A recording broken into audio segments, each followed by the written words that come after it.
Argentina Colombia মাঠের খেলার আগেই মাঠের বাহিরেই শুরু হয়ে গিয়েছিল আরেক খেলা, যে খেলার কারণে মূল খেলাই পিছিয়ে দেওয়া হচ্ছিল বারবার। বাংলাদেশ সময় ভোর 6টায় খেলা শুরুর কথা থাকলেও বিনা টিকেটে বেশ কিছু দর্শক মাঠে ঢুকে পড়েন, যেখানে আর্জেন্টিনা এবং কলম্বিয়া দুই দলের সমর্থকেরাই ছিলেন। বেশিরভাগই ছিলেন কলম্বিয়ার সমর্থক। তাদের কারণে খেলা শুরু হতে দেরি হয়। কর্তৃপক্ষ জানিয়েছে নিরাপত্তাজনিত কারণে খেলা দেরিতে শুরু হচ্ছে।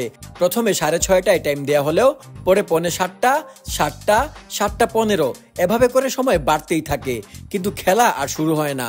মূল খেলা শুরু হওয়ার আগেই গ্যালারিতে শুরু হয়ে যাওয়া এই খেলা সারা বিশ্বের কোটি কোটি ফুটবল ভক্তকে হতাশ করেছে। ইতিহাসের সবচেয়ে প্রাচীন এই টুর্নামেন্টে এমন অব্যবস্থাপনা আসলেই কোনোভাবেই মেনে নেয়ার মতো না। শুধু তাই নয়, অনেক দর্শককেও হেনস্থা হতে দেখা গেছে বিভিন্ন ছবিতে। অনেক দর্শককে দেখা যায় ধাক্কাধাক্কি করে গেটের ভেতর দিয়ে ঢুকে যাচ্ছেন। ঘুম থেকে অনেকেই উঠেছিলেন তড়িঘড়ি করে, কেউ কেউ আবার রাতে একটুও ঘুমননি খেলা দেখবেন বলে। ইউরো দেখে অনেকেই জেগেছিলেন, একেবারে আর্জেন্টিনার খেলা দেখে তারপর ঘুমাবেন।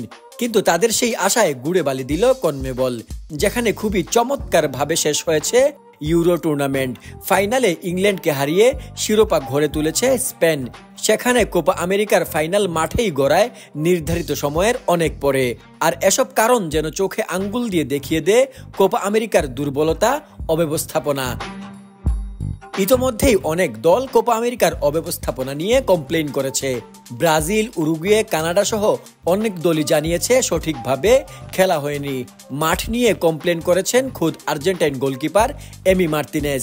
বলা হচ্ছে দর্শকদের চাপ সামাল দিতে না পারার কারণে আজকের ফাইনাল খেলা দেরিতে শুরু হচ্ছে। একটা ফাইনাল ম্যাচের আগে এরকম পরিস্থিতি আসলেই কাম্য ছিল না কোনোভাবে। আর আমেরিকা আগামী বিশ্বকাপ আয়োজন করবে।